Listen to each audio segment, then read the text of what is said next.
की, सतगुरुदेव भगवान की। शनि सिंह जी, राधे राधे महाराज जी। गुरुदेव, हमें धन की लालसा बहुत है और मैं अपने लिए धन की लालसा किसके नहीं, आप सबसे पूछ लो किसके नहीं।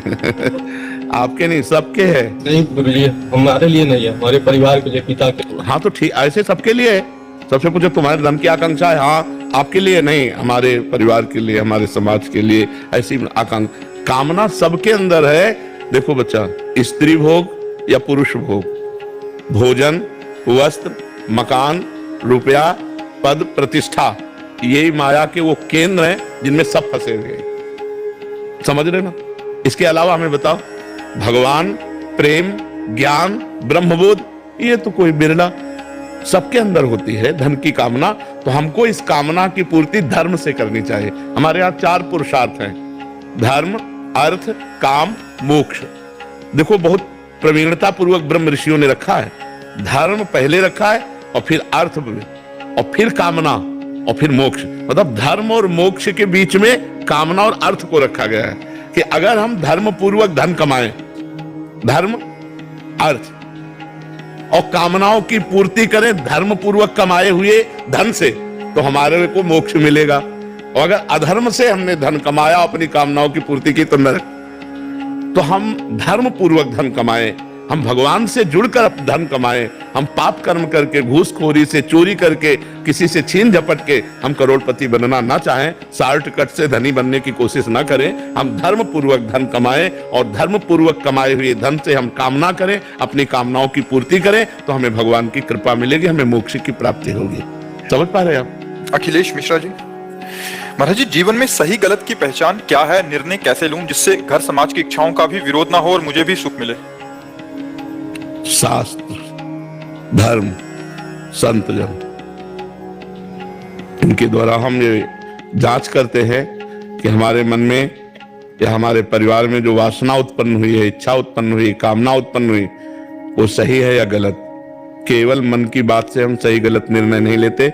हम शास्त्र, अस्मात् शास्त्रम प्रमाणम ते कार्या अकार्यो व्यवस्थितो, कार्य और अकार्य की व्यवस्था शास्त्र के अनुसार, धर्म के अनुसार या संत की वाणी के अनुसार या आत्म अनुभव के अनुसार। अब जो अपनी आत्मा बोलती है उसको तो हम सुन नहीं पाते, और जो मन बोलता है वही हम बात सुन पाते हैं और उसी के अनुसार करते हैं। तो हमें शास्त्र और संत दो की बात से धर्म का पता चलता है। तो हमें सत्संग सुनना चाहिए, शास्त्रों का स्वाध्याय करना चाहिए, उसके अनुसार अपने आचरण करने चाहिए, अपने परिवार की इच्छाओं की पूर्ति करनी चाहिए। मनमानी नहीं, मनमानी तो फिर भ्रष्ट हो जाता है, नष्ट हो जाता है। जी। पंडित योगेश शुक्ला जी, राधे राधे महाराज जी। महाराज जी, पिछले 3 वर्षों से आपको सुन रहा हूँ, जीवन में बहुत परिवर्तन आया है। महाराज जी, हमारा प्रश्न एक था कि किसी भी पूजन या अनुष्ठान में संकल्प मंत्र पढ़ना होता है। यदि जैसे कि सत्यनारायण कथा सुना रहे हैं, तो क्या संकल्प मंत्र पढ़ना जरूरी है? अगर संकल्प मंत्र ना पढ़ा जाए तो पूजन का लाभ मिलेगा या नहीं? संकल्प में अमुक गोत्र, अमुक नाम, अमुक ये सब करते हैं, तो उसके आखिरी बात पर ध्यान दो, कृष्णार्पणमस्तु।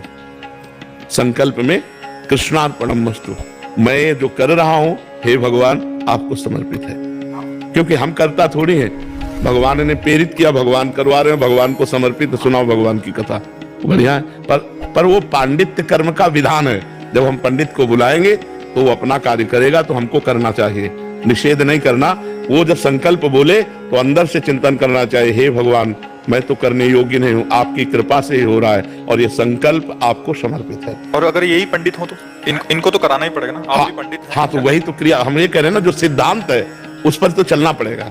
श्री हरिनारायण की जब पूजा हम करें, उसके पहले नवग्रह की पूजा करते हैं। आप जरा सुना कि नवग्रह क्या बिगाड़े जब हम हरि की पूजा कर रहे हैं। लेकिन हरि ने ही तो नवग्रह भगवान के बनाए हुए हैं, ये भगवान के पार्षद हैं, तो हमको इनकी पूजा करनी होती है कि आप कृपा करना हरि की पूजा में कोई विघ्न ना आने पावे।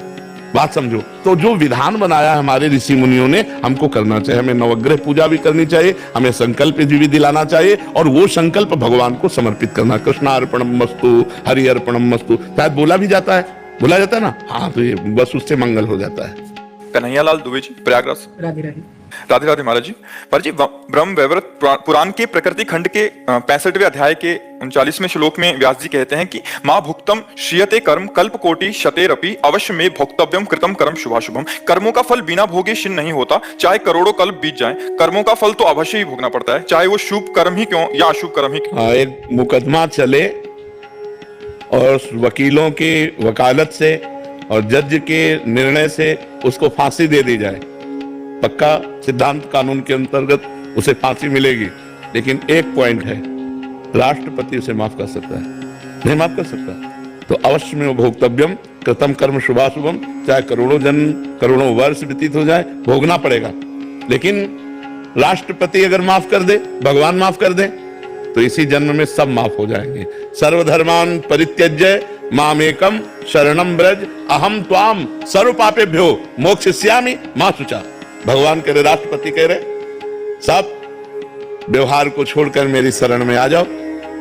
जो व्यवहारिक धर्म है इनको छोड़कर मेरी शरण में आ जाओ, केवल मेरी शरण में हो जाओ, मैं तुम्हारे सारे पाप माफ कर दूंगा। कोई संशय भगवान के वचन में? कोई संशय? तो बस भगवान की शरण में हो जाओ, भगवान सारे पापों को नष्ट कर देंगे।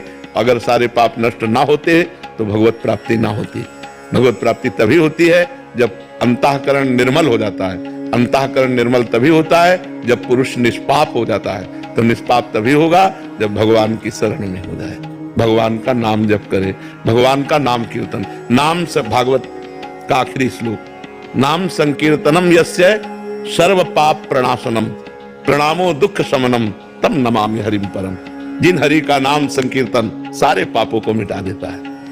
ऐसे सिद्धांत में आपको भोगना पड़ेगा, लेकिन भगवान की शरण में आने पर, भगवान का नाम जप करने पर, भगवान का नाम कीर्तन करने पर सारे पाप नष्ट हो जाते हैं। समझ में आई बात आपकी? किशोर भावसार जी, इंदौर से।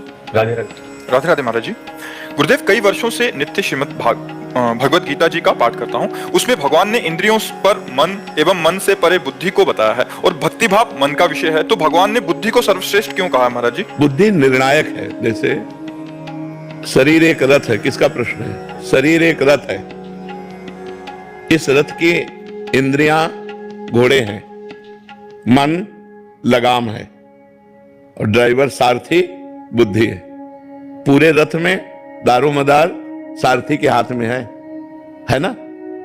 अगर वो जरा सा प्रमाद में हो जाए तो बलवान घोड़े खंडक में डाल देंगे। तो बुद्धि यदि हमारी प्रमादी है तो मन और इंद्रियां, मतलब बुद्धि जहां प्रमाद में हुई सारथी, तो घोड़े की लगाम ढीली हुई, मन ढीला हुआ तो वो इंद्रिय रूपी घोड़े विषय रूपी खंडक में गिरा देंगे। इसीलिए सर्वोपरि बुद्धि है, और बुद्धि को भी जो प्रकाशित करता है वो परमात्मा है। बुद्धि को जहां से प्रकाश मिलता है, बल मिलता है, वो आत्मा है, जो ज्ञानमयी बुद्धि होकर परमात्मा प्राप्ति करती। बुद्धि तो सबके है, लेकिन ज्ञान नहीं है, विवेक नहीं है। तो अज्ञान की धरा में बुद्धि का प्रयोग करते हुए लोग दुर्गति को प्राप्त हो रहे हैं। तो इंद्रिय विषय से बलवान इंद्रियां, इंद्रियों से बलवान मन, और मन से बलवान बुद्धि, और बुद्धि को भी जो शासन में कर सके वो आत्मा। वही आत्मज्ञान जब प्राप्त हो जाता है तो वो ज्ञानी पुरुष परमात्मा सुख का अनुभव करके निष्काम हो जाता है। विनिवृत्त कामा, सारी कामनाएं शांत हो जाती हैं। तो अंतःकरण चतुष्टय में मन बुद्धि चित्त अहंकार में श्रेष्ठ बुद्धि है, क्योंकि बुद्धि निश्चय करती है, बुद्धि निर्णायक है, बुद्धि न्यायाधीश है। वो जैसा निर्णय कर देगी, नीचे के सब वैसे कर बैठेंगे। तो लोग बुद्धि को ही कहते हैं, क्योंकि न्यायाधीश बुद्धि है। कोई भी कार्य करने के पहले मन पेश करा है, मन पेश किया, ये रसगुल्ला बहुत अच्छा है, मीठा खा लिया जाए। अब वो खाना धर्म है कि अधर्म, खाना चाहिए कि नहीं खाना चाहिए, ये सब बातें बुद्धि निर्णय करती। पता नहीं रचा तो नहीं है, इसके खाने से हमारा अहित तो नहीं हो जाए, ये सारा निर्णय बुद्धि करती है। अगर बुद्धि बिना विचारे जो करे सो पाछे पछताए, काम बिगाड़े आपनो जग में हो धसाए। बुद्धि ने विचार नहीं किया और निर्णय दे दिया और रसगुल्ला खा लिया, उसमें जहर था कि वो अपवित्र आदमी के द्वारा बनाया हुआ, तो तुम्हारी बुद्धि को भ्रष्ट कर देगा, तुम्हारी जान को ले लेगा। तो निर्णायक बुद्धि, इसलिए बुद्धि श्रेष्ठ है। मुझे ये जो मन के जो भाव होते हैं, ये भाव तो मन में होते हैं, बुद्धि तो प्रैक्टिकल होती है, मतलब कैसे चलता है। नहीं, आप हमारी बात नहीं समझ पा रहे हैं। मन पेशकार है, ऐसे से ऐसा किया जाए तो बड़ा सुख मिलेगा, वो पेशगी करता है। निर्णायक बुद्धि है, ये बहुत सुंदर है। अब इसको पकड़ लिया चित्त चिंतन करेगा, बहुत सुंदर है, बहुत सुंदर है। मन पेशकार है, अहंकार, मैं इसे मित्रता करना चाहता हूं क्योंकि बहुत सुंदर है। सारा निर्णय बुद्धि को, अगर उसने ना कर दिया तो इन सबका फेल हो जाएगा, अगर उसने हाँ कर दिया तो पास हो जाएगा। ऐसे ही हर विषय का है, भक्ति के भी विषय में है, मन पेशकार करता है। ऐसा नहीं कि मन केवल गंदा ही है, मन अच्छा भी है। अच्छा ना होता तो आपको यहां क्यों लाता? वही लाया है आपको, वही आपको तीर्थों में ले जाता है, वही आप कुछ ना कुछ तो भजन करते हो तभी तो यहाँ आए हो। तो मन अच्छा भी है और बुरा भी है, उसके दो पार्ट है, एक अच्छा और एक बुरा। जब हमसे बुरा हो जाता है तो वो अच्छा मन कोसता है, क्यों किया यार। वो अच्छा पार्ट जो है वो हमें बढ़ाना है और बुरा पार्ट को मिटाना है। अगर मन एकदम अच्छा हो गया वो भगवान का स्वरूप हो जाएगा। इंद्रियाणाम मनश्शास्त्र में, गीता में भगवान ने कहा इंद्रियों में मन